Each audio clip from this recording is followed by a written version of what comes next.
রচটেল Bangladesh association and community প্রজেক্টের উদ্যোগে গত মঙ্গলবার কমিউনিটি ইফতার ও দোয়া মাহফিলের আয়োজন করা হয়। বিস্তারিত সৈয়দ মিজানের রিপোর্টে।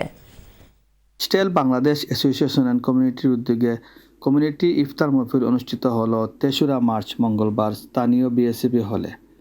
এতে কমিউনিটির নেতৃবৃন্দ সহ অন্যান্য ধর্মাবলীর লোক উপস্থিত ছিলেন। মুজিবুর রহমানের পরিচালনায় রমজানের গুরুত্ব নিয়ে আলোচনা করেন ডাক্তার মুশাররফ হোসেন। এতে দোয়া পরিচালনা করেন রচটেল জালালিয়া জামে মসজিদের খতিব মৌলানা নজরুল ইসলাম।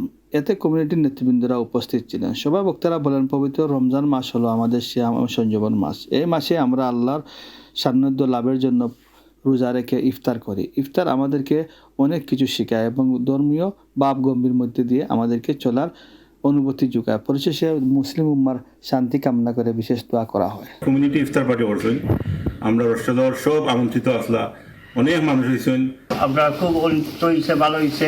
রচটেলবাসী সকল উপস্থিত হয়ে আমরা এই ইফতার মাহফিলটি সাফল্য করছিলেন, সবাইকে ধন্যবাদ। রচটেল থেকে সৈয়দ বিজান, চ্যানেল এস, ম্যানচেস্টার।